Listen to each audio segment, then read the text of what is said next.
तो बच्चे आज की क्लास में हमारा नेक्स्ट टॉपिक है वॉक। बच्चे इसको डिनोट किससे करते हैं? कैपिटल डब्ल्यू से। तो वॉक को रिप्रेजेंट हम किससे करेंगे? कैपिटल डब्ल्यू से। अब वॉक होता क्या है? बच्चे आपको जो भी ग्राफ दिया होगा उसमें वर्टेक्स और एजेस का सीक्वेंस, यानी एक वर्टेक्स फिर एजेस फिर वर्टेक्स फिर एजेस, इस सीक्वेंस को हम क्या कहेंगे? वॉक। मतलब हम एक वॉक को वर्टेक्स और एजेस के सीक्वेंस के रूप में लिख सकते हैं, जिसमें जो स्टार्टिंग वर्टेक्स और एक वॉक को ख़त्म और स्टार्टिंग किससे करेंगे? वर्टेक्स से शुरू होगी और वर्टेक्स पे ही एंड होगी। और बच्चे फर्स्ट वर्टेक्स जो आप लेकर चलोगे उसको बोलते हैं ओरिजन, और जो लास्ट वर्टेक्स जिस पे ख़त्म करोगे उसको बोलते हैं टर्मिनल वर्टेक्स। तो मैं लिखा हुआ पढ़ के बताता हूँ आपको। In a graph G V comma E, a finite alternative sequence of vertices and edges. Finite alternative sequence होना चाहिए वर्टेक्स और एजेस का, मतलब एक वर्टेक्स एक एजेस, एक वर्टेक्स एक edges. It is known as walk.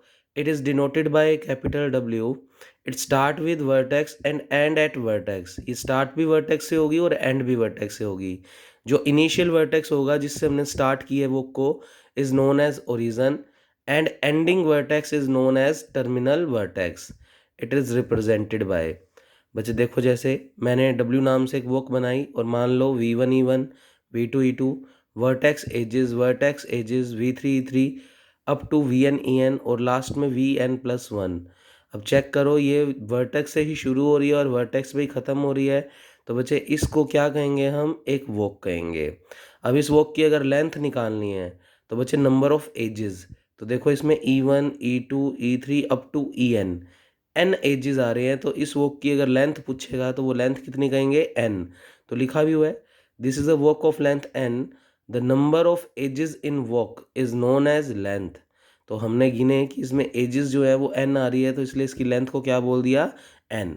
यानी वॉक की लेंथ किसको रिप्रेजेंट करती है? उस वॉक में आने वाले नंबर ऑफ एजेस को। तो जैसे अब अपने वॉक लिखना सीखते हैं कि अगर अपने को कोई डायग्राम दे दे तो वॉक कैसे लिखे जाते हैं। और बच्चे पहले भी जितनी डेफिनेशंस पढ़ी है उसमें भी आपको साथ साथ डायग्राम तो ध्यान में रखना ही है, और पेपर में वो कोई भी डायग्राम दे के आपसे पूछ सकता है कि इसमें सेल्फ लूप बताओ, इसमें पैरेलल एजेस बताओ, तो वो सारी चीज़ें आपको पता होनी चाहिए। अब जैसे मान लो मैंने एक डायग्राम बना दिया कुछ भी रैंडमली, तो बच्चे जैसे बना हुआ है आपके नोट्स में, आपको दिखाई भी दे रहा होगा V1 V2 V3 V4 V5, और इस तरीके से एजेस बना रखी हैं। एक तो ये लूप बना रखा है E1 एजेस नाम से, फिर E2 E3 E4 E5 E6 E7 E8। तो ये एक डायग्राम बना रखा है और वो कहता है इसमें बॉक्स लिखो। तो बच्चे अपने कहीं से भी शुरू कर सकते हैं। तो मैंने फॉर एग्जांपल जैसे नोट्स के अकॉर्डिंग बताऊं तो एक V5 से स्टार्ट किया है, आप इससे भी कर सकते हो, इससे भी कर सकते हो, किसी से भी, और कहाँ पर भी ख़त्म कर सकते हो। तो वॉक का मतलब होता है चलना, हम किस रास्ते से चल रहे हैं बस उसको दिखाना। तो बच्चे होता क्या है? एक वर्टेक्स और एजेस का सीक्वेंस। तो सबसे पहले देखो मैं V5, फिर E6, फिर V1, फिर E1, फिर वापस V1 पे पहुंच गया तो वापस V1 लिखना पड़ेगा, फिर V1, फिर E2, फिर V2, फिर E3, फिर V3, फिर E4 और फिर V4। बस मैंने यहाँ तक ख़त्म कर दिया। तो ये क्या है? वॉक। क्यों? क्योंकि ये स्टार्ट भी वर्टेक्स से हो रही है और एंड भी वर्टेक्स पे हो रही है। ऐसे ही आपके नोट्स में कुछ करेक्शन कर लो। बच्चे यहाँ पर E2 और E3 के बीच में V2 लिख लो, और ये वाली वॉक पढ़नी स्टार्ट करते हैं। हम V1 से चले, बच्चे V1 उसने फिर हमें E1 लूप पे चलाया तो E1, फिर हम वापस V1 पे पहुंच गए तो V1, फिर E2, फिर V2, तो ये V2 नहीं लिखा हुआ था, ये V2 लिख लो, फिर E3, फिर E4 V3, फिर E4, फिर V4, फिर E5 और फिर V5। तो ये एज इट इज़ लिखी हुई हैं, ये आप पढ़ सकते हो। एक वर्टेक्स से शुरू हो रही है, एक वर्टेक्स पे ख़त्म हो रही है, तो इसका मतलब ये भी वॉक है। वर्टिसेस बीच में रिपीट हो भी सकते हैं और नहीं भी, तो आगे उनकी कैटेगरी के बेस पे कुछ टाइप्स बना दिए, वो हम आगे देखते हैं। तो वॉक के लिए अगर अपने को कहना है तो वर्टेक्स और एजेस का सीक्वेंस, वर्टेक्स से शुरू होना चाहिए, वर्टेक्स पे एंड होना चाहिए, कैपिटल डब्ल्यू से रिप्रेजेंट करते हैं। लेंथ निकालनी हो तो उस वॉक में नंबर ऑफ एजेस काउंट कर लो, दैट इज लेंथ। ऐसे एक वॉक और बना रखी है और इसमें भी करेक्शन कर लो। V3 के बाद E7 आएगा, ठीक है बच्चे? तो लिखा हुआ देखता हूँ, V1 E1, तो पहले V1 फिर E1, फिर वापस V1 पे आ गए, फिर E8 पे आ गए, फिर V3 पे आ गए, फिर E7 पे। तो ये E7 सही सही लिख लो यहाँ पे। तो यहाँ पर E1 सा लिखा हुआ है आपके नोट्स में, इधर इधर E1, इसको E7 कर लो। E7 के बाद V5, V5 के बाद E5, E5 के बाद E4 V4। तो बच्चे इस तरीके से एक वॉक और बना दी, यानी हमें ये दिखाना है कि हम किस रास्तों से चल रहे हैं, तो उसको दिखाने को ही हम क्या कहते हैं? वॉक। उसके बाद बच्चे नेक्स्ट आर्टिकल देखें, टाइप्स ऑफ वॉक। बच्चे टाइप्स ऑफ वॉक में सबसे पहले जो वॉक पढ़ रहे हैं वो पढ़ रहे हैं ओपन वॉक।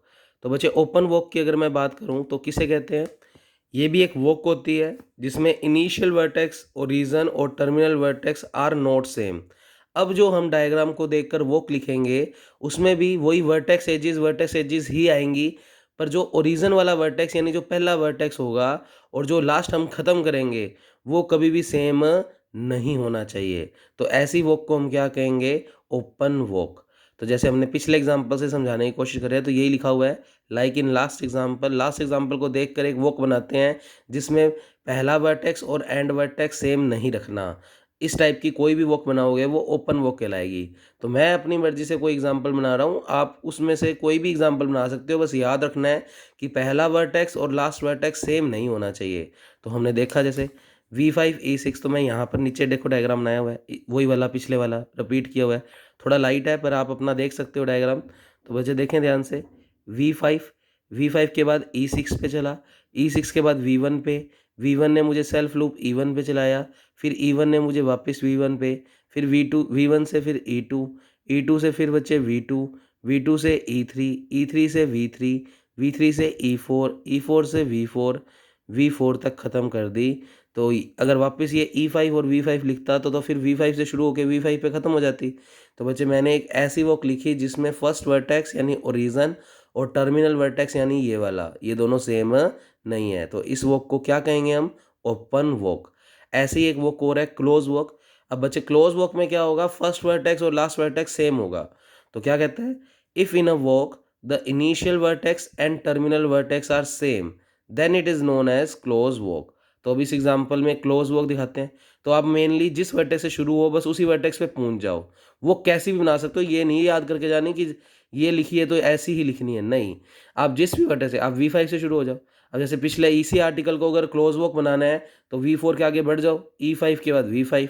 तो इसमें E5 और V5 लिख देते तो ये क्लोज वॉक बन जाती।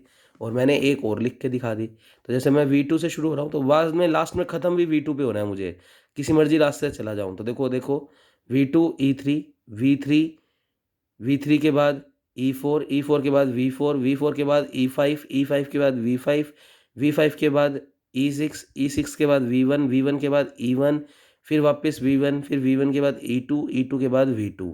तो आप देख सकते हैं इसमें V2 से शुरू हुआ और V2 पे ख़त्म। तो दैट इज़ क्लोज वॉक, जिसका ओरिजिन और टर्मिनल दोनों सेम हो, that is represented close walk. फिर आता है ट्रायल। अब बच्चे मैं साइडों में कुछ चीज़ें खुद से लिखी हैं तो ये आप खुद भी लिख दें तो आपको हमेशा के लिए डिस्क्रीट की बुक ढंग से याद हो जाएगी। वैसे बीच में वर्टेक्स रिपीट होने चाहिए, मतलब क्या है अभी पहले समझते हैं, पहले ट्रायल को समझते हैं क्या कहता है। ट्रायल एक ओपन वॉक होती है जिसमें वर्टेक्स आर रिपीटेड, जिसमें वर्टेक्स को रिपीट कर सकते हैं but edges are not repeated, edges repeat नहीं होनी चाहिए, then it is known as trial. तो इसे हम क्या कहेंगे बच्चे, ट्रायल। यानी एक ट्रायल एक ओपन वॉक होती है, ओपन वॉक होती है तो फर्स्ट वर्टेक्स और लास्ट वर्टेक्स सेम नहीं होगा। फिर वर्टेक्स रिपीट हो सकते हैं, इस पूरी वॉक के अंदर वर्टेक्स रिपीट कर सकते हो पर एजेस एक भी रिपीट नहीं होनी चाहिए। तो इस तरीके से जो वॉक लिखोगे उसे हम बोलते हैं ट्रायल। तो देखते हैं, वापस वही वाला एग्जाम्पल बुला लिया, देखो यही वाला एक बार मैंने यहाँ फिर बना लिया, तुम्हारी कॉपियों में नहीं बना हुआ, तुम वापस बना लोगे तो तुम्हें पीछे से नहीं देखना पड़ेगा, ठीक है बच्चे।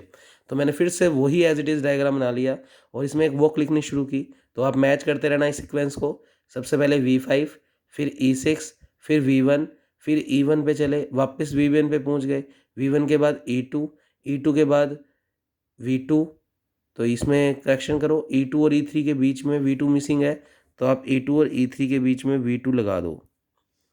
फिर बचे V2 के बाद E3 के बाद V3 के बाद E4 के बाद E4 के बाद V4। ये मैंने डायग्राम गलत बनाया हुआ है, यहाँ पर 4 आएगा। तो आप भी अपनी कॉपी में करेक्शन करने, बना ही नहीं हुआ आपके, आप बना लें। तो बच्चे ये जो मैं रास्ते से चला हूँ इस वाले में आप देख सकते हो कि अंदर वर्टेक्स रिपीट हो रहे हैं, बीच में वर्टेक्स रिपीट हो रहे हैं। बीच में क्यों लिखा, मान लो कोई बच्चा एक ऐसी वॉक लिखता जिसमें ये और ये वर्टेक्स सेम होता, इनिशियल और लास्ट को छोड़कर बाकी वॉक के अंदर अगर कोई वर्टेक्स रिपीट हो रहा है तो वो चीज़ क्या कहलाएगी, ट्रायल। तो ये वाले वर्टेक्स सेम हो, भले ही ये वाला और ये सेम हो, तो फिर उसको ट्रायल नहीं कहेंगे। बीच में अगर कोई वर्टिसेस आपस में रिपीट होते हैं तो उसको हम क्या कहेंगे बच्चे, वोक कहेंगे, ट्रायल कहेंगे। तो ट्रायल एक ओपन वोक है, इसलिए फर्स्ट और लास्ट वर्टेक्स सेम होना नहीं चाहिए। और बीच में अगर कहीं वर्टिसेस रिपीट हो रहे हैं पर एजेस रिपीट नहीं हो रही तो उसे हम क्या कहेंगे, ट्रायल। तो ट्रायल में वर्टिसेस रिपीट हो सकते हैं पर एजेस रिपीट नहीं होंगी, तो ऐसी वोक्स क्या कहलाती हैं, ट्रायल। फिर आता है पाथ। पाथ के अंदर क्या होता है, if in a walk neither vertex nor edges repeat, कोई ऐसी वॉक जिसमें ना तो वर्टेक्स रिपीट हो ना ही एजेस रिपीट हो, तो उसे हम क्या कहेंगे, पाथ। वापस ये एग्जांपल समझने की कोशिश की। तो बच्चे मैंने एक रास्ता बनाया जिसमें कोई वर्टेक्स रिपीट नहीं हो रही, कोई एजेस रिपीट नहीं हो रही, तो उसको हम कहेंगे पाथ। जैसे जैसे बच्चे मान लो V2 से शुरू हुए, V2 E3, V3 E4, E4 के बाद V4, V4 के बाद E5, E5 के बाद V5, V5 के बाद E6 और E6 के बाद V1, बस यहाँ पर ख़त्म कर दिया। और इस दौरान मेरे पास ना तो कोई वर्टेक्स रिपीट हुआ और ना ही कोई एजेस, इसलिए हम इसको क्या कहेंगे बच्चे, पाथ। एक वर्टेक्स से शुरू, एक वर्टेक्स में ख़त्म, क्योंकि सारी चीज़ें एक वोक हैं। अगर वोक है तो वर्टेक्स से शुरू होगी, वर्टेक्स से एंड होगी। फिर आता है सर्किट, मोस्ट इंपॉर्टेंट वर्ड बच्चे। सर्किट का मतलब एक क्लोज शेप से होता है। सर्किट आते ही तुम्हारे दिमाग में आना चाहिए एक क्लोज शेप, एक क्लोज लूप। तो वो क्या कहता, a close walk in which no edges is repeated, no है ये, नो। तो वापस, अ क्लोज वॉक, एक क्लोज वॉक होनी चाहिए। अब क्लोज वॉक है तो पहला वर्टेक्स और लास्ट वर्टेक्स सेम होगा। A close walk in which no edges is repeated, edge repeat ना हो, और अपना क्लोज वॉक है तो फर्स्ट वर्टेक्स और लास्ट वर्टेक्स सेम होना चाहिए। तो इसे ही हम क्या कहेंगे, सर्किट। जैसे फॉर एग्जांपल एक छोटा सा एग्जांपल बनाया।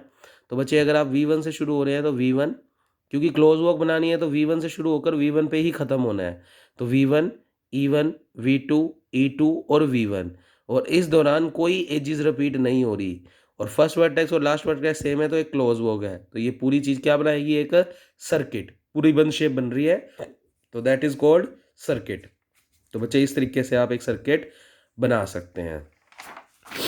एक और एग्जांपल सर्किट का समझाया हुआ है, जैसे एक डायग्राम और बनाया हुआ है। तो ऐसे 2-3 एग्जांपल दे दे के पेपर में बता के आना।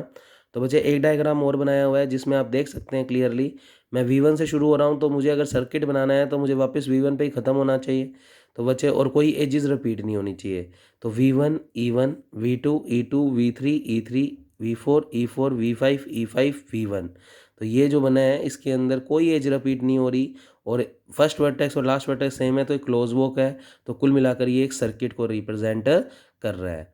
तो बच्चे, और फर्स्ट और टर्मिनल वर्टेक्स रिपीट हो सकते हैं, फर्स्ट और टर्मिनल वर्टेक्स रिपीट हो सकते हैं इस सर्किट में, वो तो होंगे ही क्योंकि क्लोज वॉक है। तो फर्स्ट और लास्ट वर्टेक्स क्या होगा, सेम। फिर आती है बच्चे बात साइकिल की। साइकिल के अंदर क्या कह रहा है, अ क्लोज वॉक, अब क्लोज वॉक है तो फर्स्ट और लास्ट वर्टेक्स तो सेम होगा, in which neither vertex nor edge is repeated. अब देखो, नाइदर वर्टेक्स और नॉर एज इज रिपीटेड का मतलब है बीच के अंदर वर्टेक्स और एजेस रिपीट नहीं होनी चाहिए। अब फर्स्ट और लास्ट तो सेम ही होगा, क्योंकि साइकिल के अंदर भी हम क्या कह रहे हैं, क्लोज वॉक। अब क्लोज वॉक कह रहे हैं तो फर्स्ट और लास्ट तो सेम होगा। तो यही नोट इसमें लगाया हुआ है कि फर्स्ट और टर्मिनल वर्टेक्स रिपीट हो सकते हैं, पर बीच के दौरान, इस बीच में कोई वर्टेक्स और एजेस रिपीट नहीं होनी चाहिए। तो वो किसको रिप्रेजेंट करेगा, साइकिल। तो साइकिल एक क्लोज वॉक है तो फर्स्ट और लास्ट वर्टेक्स सेम, और बीच के सीक्वेंस में कहीं भी कोई वर्टेक्स और एजेस रिपीट नहीं होगी। तो साइकिल में इसमें ना ही वर्टेक्स और ना ही एजेस रिपीट होंगी। तो ये लाइनें मैंने अपनी तरफ से थोड़ी इजी लैंग्वेज में लिखी हैं, आप भी लिख लेंगे तो आपको ये नोट्स इजी लगेंगे। तो जैसे मैंने एक एग्जांपल बनाया हुआ है बच्चे, ये जो वर्ड लिखा हुआ है ये मैं आपको थोड़ा सा बता दूं। ये वर्ड मेंशन है बच्चे E7, तो इसको अच्छे से बना लो। ये E7 को रिप्रेजेंट कर रहा है, ठीक है। अब बच्चे ध्यान से सुने, मैंने एक वॉक लिख के दिखाई इसके अंदर, और उसमें उसको साइकिल क्यों कहेंगे वो देखते हैं। तो बच्चे देखें ध्यान से, V1, E1, V2, E2, V3, E3, V4, E4, V5, E6, V1। V1 से शुरू हुआ, V1 पे ख़त्म हुआ, और इस दौरान जो सीक्वेंस बना है उसमें आप देख सकते हैं कि कोई भी वर्टेक्स बीच में और कोई भी एजेस रिपीट नहीं हो रही। तो ये एक साइकिल कहलाएगा। अब लेंथ अगर किसी भी वॉक की निकालनी हो, साइकिल की कोई ज़रूरी नहीं है, कोई भी वॉक की लेंथ, ये एक वॉक भी तो है। तो बच्चे अगर इस वॉक की लेंथ निकालनी है तो आप इस वॉक में आने वाली नंबर ऑफ़ एजेस को काउंट कर लो। तो 1 2 3 4 5, टोटल 5 एजेस आ रही हैं। तो बच्चे आपके नोट्स में लेंथ बराबर शायद 4 लिखा हुआ है, तो उसको सही करके 5 कर लो, और लेंथ किसको बोलते हैं? उस वॉक में आने वाली नंबर ऑफ एजेस। तो कई बच्चे ना ये इनिशियल पढ़ के लेंथ लिख देते हैं, नहीं, आप काउंट करो कि नंबर ऑफ एजेस कितनी आ रही हैं, तो फिर उसको आप क्या कहेंगे? लेंथ। तो एक करेक्शन कर लो, इसमें लेंथ 5 आएगी। ऐसे सर्किट की बात, सर्किट हमने किसको कहा था कि ये क्लोज वॉक होनी चाहिए जिसके अंदर एजेस रिपीट नहीं होनी चाहिए, पर वर्टेक्स रिपीट हो सकते हैं। चेक कर लो सर्किट में मैंने क्या लिखा है। सर्किट में मैंने लिखा है कि ये क्लोज वॉक होनी चाहिए जिसमें सिर्फ और सिर्फ एजेस रिपीट नहीं होने चाहिए, नो एजेस रिपीट, यानी इसमें वर्टेक्स रिपीट हो सकते हैं। तो आप हल्का सा हिंट के तौर पे लिख सकते हैं, वर्टेक्स रिपीट हो सकते हैं, वर्टेक्स रिपीट हो सकते हैं। एक सर्किट में वर्टेक्स रिपीट हो सकते हैं पर एजेस कभी भी रिपीट नहीं होनी चाहिए। तो मैंने इसी डायग्राम को देखकर एक सर्किट बनाने की कोशिश की। अब सर्किट भी एक क्लोज वॉक होता है तो फर्स्ट और लास्ट वर्टेक्स तो सेम होएगा ही, और बीच में कुछ वर्टेक्स भी रिपीट कर सकते हो पर एजेस नहीं रिपीट करनी। तो बच्चे जैसे मैं V1 से चला तो V1, फिर E7, फिर V3, तो आप नीचे मिलाते जाओ, फिर V3 के बाद E3, E3 के बाद V4, V4 के बाद E4, E4 के बाद V5, V5 के बाद E5, V5 के बाद E5, ये है E5, E5 के बाद V3, V3 के बाद E2, E2 के बाद V2, V2 के बाद E1 और E1 के बाद V1। तो बच्चे जहाँ से स्टार्ट हुए वहीं पर ख़त्म, कोई एज रिपीट नहीं है। नंबर ऑफ एजेस काउंट कर लो, 1 2 3 4 5 6। तो इस सर्किट की जो लेंथ होगी वो कितनी होगी? 6। तो डेफिनेशन साइकिल की चल रही थी पर मैंने इसमें साइकिल भी लिख के दिखाया और आपको सर्किट भी लिख के दिखाया। तो बच्चे जो चीज़ें मोस्ट इंपॉर्टेंट होगी वो मैं वैसे ही बोल दूंगा, पर ये सारी डेफिनेशंस पेपर में कहीं भी पूछी जा सकती हैं। सेक्शन बी में कह सकता है वॉक्स को डिफाइन करो, तो ये सारा काम करके आओगे कि वॉक क्लोज वॉक होती है, ओपन वॉक होती है, ट्रायल आता है, पाथ आता है, सर्किट आता है, साइकिल आता है, ये सब कुछ। और मैंने थोड़ा सा ईजी बनाने के लिए इसके लिए एक चार्ट बना दिया। तो बच्चे वॉक के अंदर लिखें अल्टरनेटिव सीक्वेंस और पूरी लाइन लिखो of vertices and edges, of vertices and edges. तो सीक्वेंस होता है वर्टेक्स और एजेस का, उसे क्या बोलते हैं? वॉक। उसके बाद फिर वॉक को दो भागों में बांटा, ओपन वॉक और क्लोज वॉक। ओपन वॉक में हमने कहा था कि इनिशियल और टर्मिनल वर्टेक्स सेम नहीं होंगे, जबकि क्लोज में इनिशियल और टर्मिनल वर्टेक्स सेम होंगे। अब हमने पढ़े तो सिर्फ ट्रायल थे, पर ट्रायल के नाम भी दो भागों में बांट दिए, ओपन ट्रायल और क्लोज ट्रायल। डेफिनेशन वही लिखी, और इसी ट्रायल को सर्किट भी बोलते हैं, ठीक है बच्चे। तो क्लोज सर्किट को सर्किट बोलते हैं, ओपन ट्रायल को नहीं बोलते। क्लोज ट्रायल को क्या बोलते हैं? सर्किट। इनमें क्या होगा? नो एजेस रिपीटेड, इसमें भी नो एजेस रिपीटेड। फिर ओपन पाथ और इसके कोरस्पॉन्डिंग क्लोज पाथ। पाथ में हमने कहा था ना तो वर्टेक्स और ना ही एज रिपीट होगी, इसमें भी ना ही वर्टेक्स और ना ही एज रिपीट होगी। तो ये एक छोटा सा चार्ट बना लेंगे तो वो सारी डेफिनेशन समझने में दिक्कत नहीं आएगी। आगे सर्किट साइकिल को अलग से डिफाइन कर देना वैसे। तो बच्चे इस तरीके से आप काम करेंगे। नेक्स्ट है आपके पास कनेक्टेड ग्राफ और डिस्कनेक्टेड ग्राफ। तो बच्चे कनेक्टेड ग्राफ या डिस्कनेक्टेड ग्राफ किसको कहते हैं? कनेक्टेड ग्राफ का मतलब होता है कोई ऐसा ग्राफ जिसके अंदर आपस में वर्टेक्सेस कनेक्टेड हो, वर्टेक्स के बीच में कोई भी खाली स्थान ना हो, मतलब आपस में कोई वर्टेक्स कनेक्ट अगर नहीं है तो फिर वो अपने क्या कहेंगे कि वो कनेक्टेड ग्राफ नहीं है। अगर कनेक्टेड नहीं है तो फिर वो क्या होगा? डिस्कनेक्टेड। तो पहले तो डेफिनेशन पढ़ते हैं। A G V comma E be a graph then it is connected. इस ग्राफ को अगर कनेक्टेड कहना है, if then if there exists at least one path between two vertices of graph G, किन्हीं भी दो वर्टेक्स के बीच में एक पाथ होना चाहिए, एक रास्ता होना चाहिए, कनेक्शन होना चाहिए। अगर वो है, और पाथ का मतलब क्या होता है? ना तो अपने पास वर्टेक्स रिपीट होगा ना ही एज। तो इसको इतना कॉम्प्लिकेटेड वे में मत पढ़ना। कनेक्टेड ग्राफ को सिंपल भाषा में, अगर कोई ग्राफ में आपको एक जिस वर्टेक्स कनेक्टेड नहीं दिख रहे तो वो फिर कनेक्टेड ग्राफ नहीं होगा, और अगर वर्टेक्स कनेक्टेड है तो वो कनेक्टेड ग्राफ है। और if the graph G V comma is not connected then it is known as disconnected graph. तो ये कनेक्टेड ग्राफ का एग्जांपल है। ये थोड़ा सा अजीब सा लग रहा है पर ये सारा कनेक्टेड है, ये जुड़े हुए हैं, इनमें कोई भी बीच में ऐसा अपनों ने एज नहीं बनाया, ऐसा नहीं है।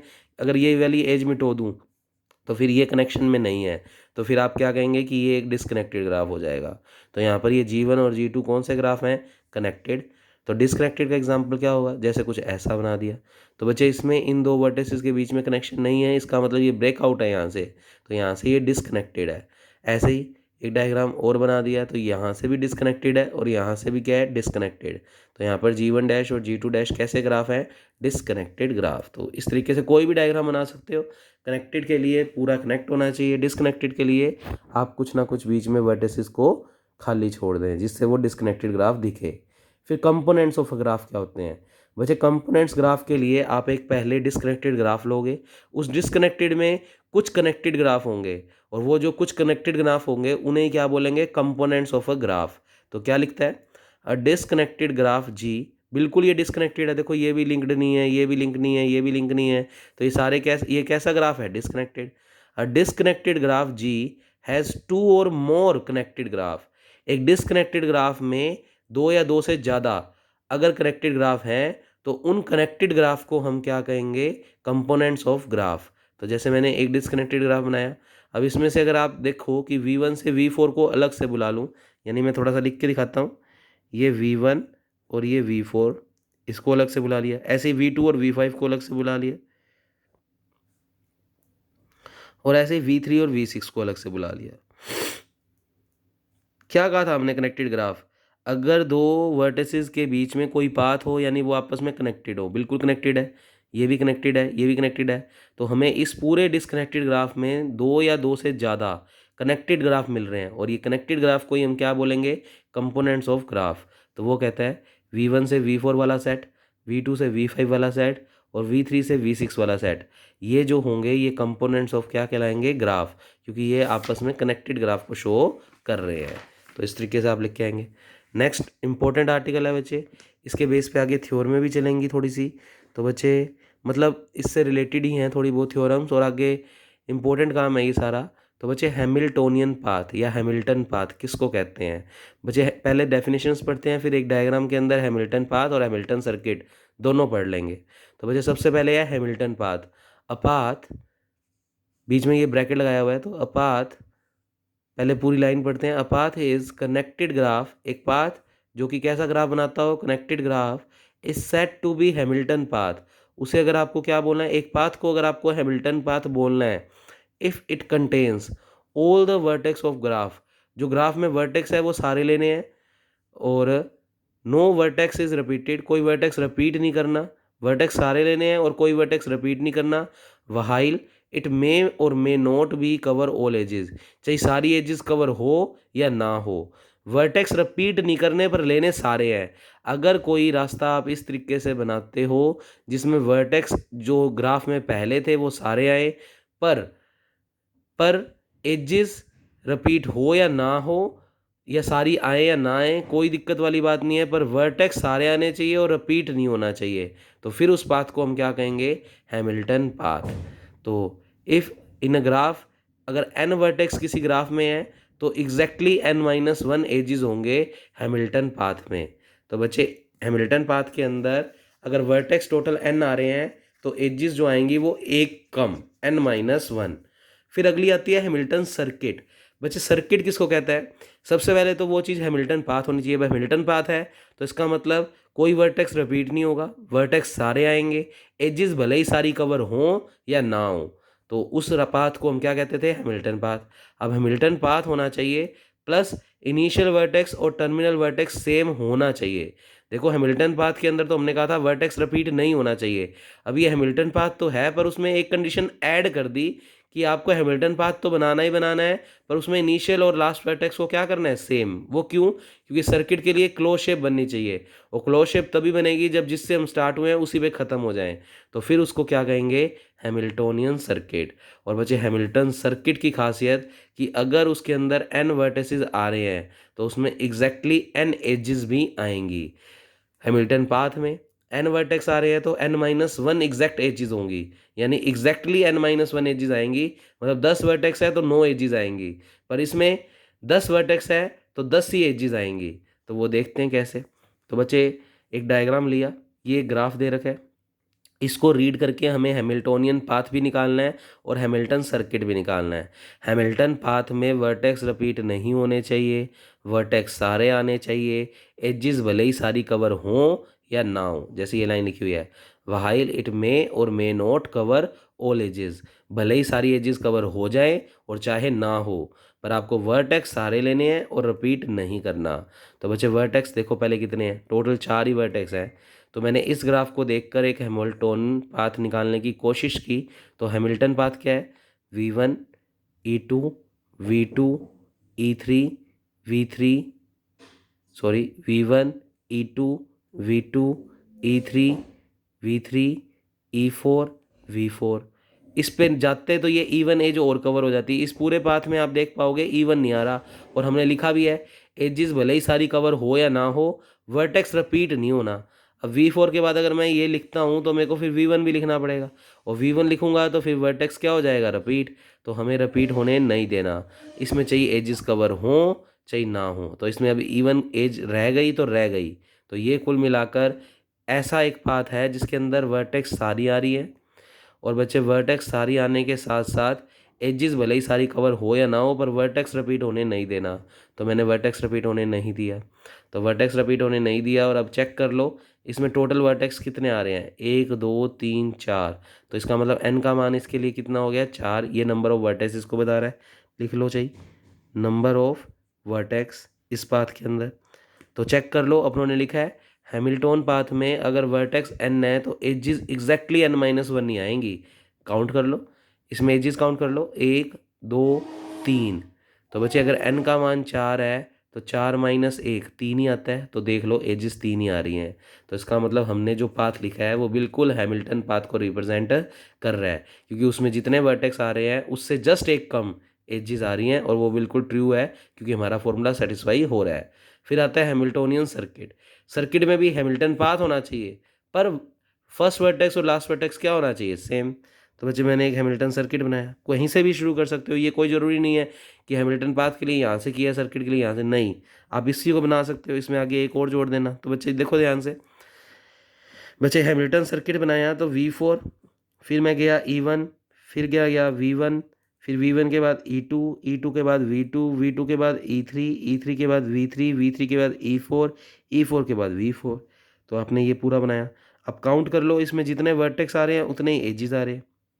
तो बच्चे अगर इसमें मैं वर्टेक्स काउंट करूँ तो बच्चे 1 2 3 4। अब V4 और V4 तो रिपीट हो रहे हैं, तो किसी को रिपीट को वापस नहीं गिनेंगे। तो बच्चे सर्किट बनाना जो है उसमें फर्स्ट और लास्ट टर्मिनल सेम होना चाहिए, पर काउंटिंग करते वक्त टोटल वर्टेक्सेस अपने पास इसमें 4 ही थे, मतलब इस ग्राफ में 4 थे।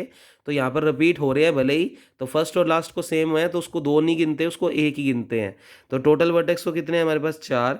और इसमें एजेस काउंट कर लो, 1 2 3 4। एग्जैक्टली एजेस भी उतनी ही आ रही हैं जितने वर्टेक्स आ रहे हैं।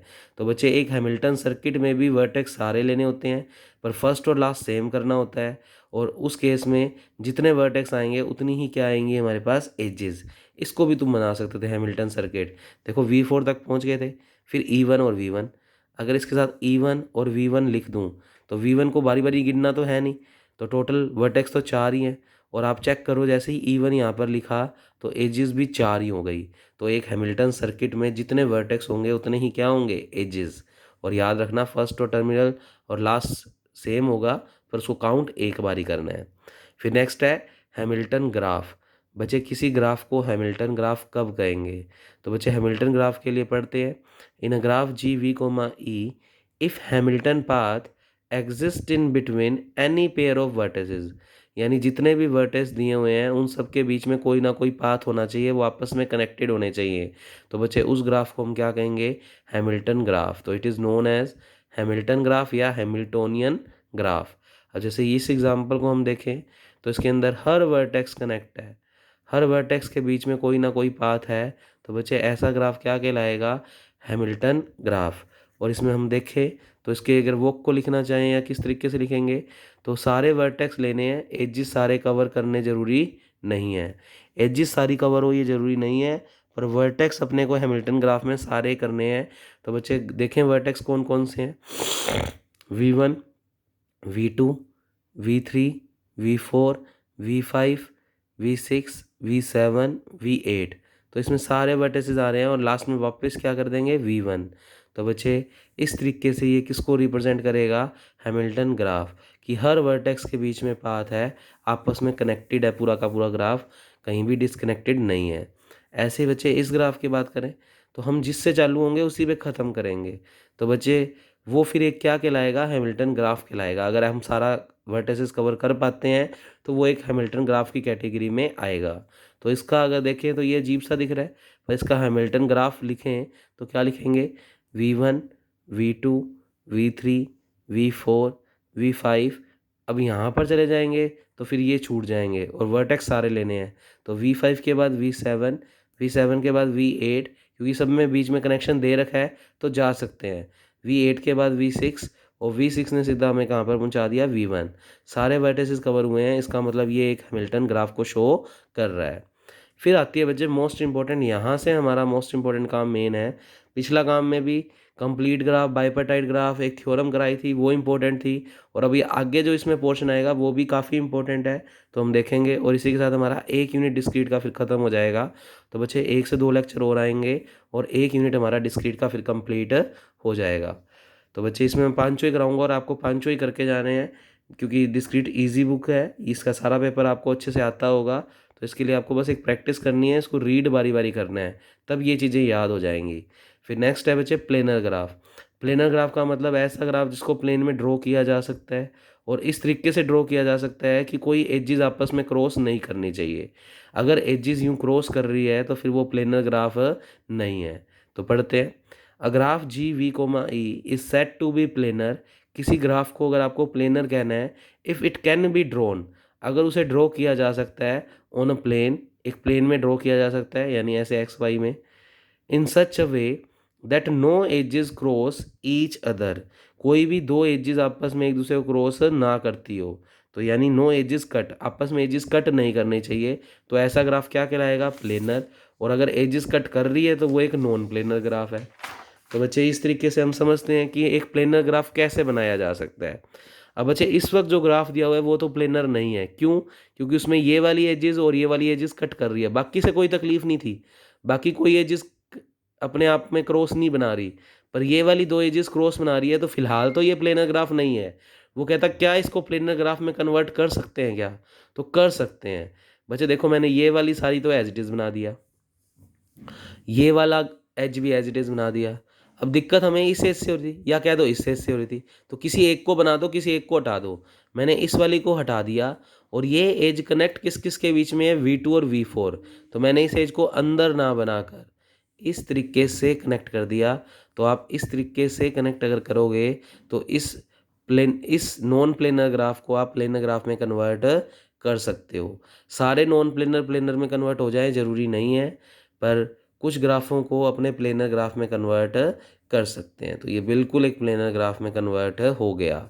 इसी तरीके से बच्चे ये फ़िलहाल एक क्यूब बनाया, ये एक प्लेनर ग्राफ नहीं है, आपस में क्रॉस सेक्शन में है ये वर्टिसेस, पर इसको एक प्लेनर ग्राफ बनाया जा सकता है अगर ये वाली जो अंदर की तरफ एजेस जा रही है उनको बाहर की तरफ निकाल दें। तो देखो, ये वाला बॉक्स तो एज इट इज़ बनाया मैंने, ये वाला बॉक्स तो एज इट इज़ बनाया, और जो ये अंदर की तरफ क्रॉस सेक्शन में जा रही थी उनको मैंने यूं बाहर करके निकाल दिया और फिर इनको मैच कर दिया। तो आपस में सारी की सारी कनेक्टेड हैं, तो ये एक प्लेनर ग्राफ की कैटेगरी में आ गया। इसमें कोई भी एजेस में आपस में क्रॉस का साइन आपको बनता हुआ नहीं दिख रहा, ये आपस में यूं क्रॉस होती दिख रही हैं। देखो, ये वाली पीछे वाली एज और ये वाली एज आपस में कसम से क्या कर रही है, क्रॉस। तो इस तरीके से ये अभी फ़िलहाल प्लेनर ग्राफ नहीं था, पर इस तरीके से बना देंगे तो फिर ये क्या बन जाएगा, एक प्लेनर ग्राफ। तो बच्चे ऐसे ही नॉन प्लेनर ग्राफ किसको कहेंगे, a graph which can not be drawn on a plane, एक कोई ग्राफ जिसको प्लेन में ड्रॉ नहीं किया जा सकता विदाउट इंटरसेक्शन, मतलब उनके इंटरसेक्शन एजिस क्रॉस करेंगी, एजिस को क्रॉस होने से रोका नहीं जा सकता, तो ऐसा ग्राफ क्या कहलाएगा, नॉन प्लेनर ग्राफ। एक K5 कंप्लीट ग्राफ होता है, पर K5 हमेशा पूछ रहा है वो हमसे, K5 एक कंप्लीट ग्राफ तो होता ही, हमने पढ़ा था K5 नाम से आप एग्जांपल दे सकते हो, ये वाला एग्जांपल बनाया था हमने एग्जैक्टली। ये K5 कंप्लीट ग्राफ है। वो कहता प्रूव करो कि इज़ K5 प्लेनर और नॉन प्लेनर, कि K5 पेपर में मोस्ट इंपॉर्टेंट क्वेश्चन है कि K5 प्लेनर ग्राफ है या नॉन प्लेनर। तो याद रखना कि K5 हमेशा एक नॉन प्लेनर ग्राफ है, यानी हम उससे एक ऐसा ग्राफ बना ही नहीं सकते जिसके अंदर कोई एज क्रॉस ना करे। मैं एग्जांपल के तौर पे आपको समझाता हूँ। जैसे मान लो मेरे पास ये एक आपको दे रखा है बच्चे ग्राफ, ये K5 कंप्लीट ग्राफ है। कंप्लीट ग्राफ किसको बोलते थे, जिसमें हर वर्टेक्स के बीच में कोई ना कोई कनेक्शन होना चाहिए, यानी हर वर्टेक्स आपस में कनेक्टेड होनी चाहिए, और एक सिंपल ग्राफ होता था। सिंपल ग्राफ का मतलब no parallel edges, no self loop. तो आप कंप्लीट ग्राफ की डेफिनेशन देख सकते हो। अब बच्चे इसमें देखो क्रॉस में आ रही हैं एजेस, ये वाली एज और ये एज क्रॉस कर रही है, ये वाली एज और ये एज क्रॉस कर रही है, तो कई सारी क्रॉस कर रही है। कोशिश की कि क्या इससे ऐसा एक ग्राफ बना सकता हूँ जिसमें एजेस आपस में क्रॉस ना करें। तो बच्चे देखो, सबसे पहले तो V1 V2 V3 V4 V5 exactly बना दिया। जिनसे कोई तकलीफ नहीं थी उन वाली एजेस को तो बना दिया। अच्छा, ये वाली दो एजेस भी एक बार बना दी, तो अभी तक तो क्रॉस नहीं कर रहा। अब बच्चे सोचो भाई, ज़्यादा ज़्यादा मैं ये वाली जो लाइन है वो मैं ऐसे बना सकता हूँ, ये वाली जो लाइन है वो अगर फिर मैं ऐसे बनाता हूँ तो आपस में क्रॉस हो जाएंगी। और ये वाली लाइन अगर मैं बनाता हूँ, देखो ध्यान से एक बार, V5 से V3 के लिए आप ऐसे बना सकते हो, कोई दिक्कत नहीं है।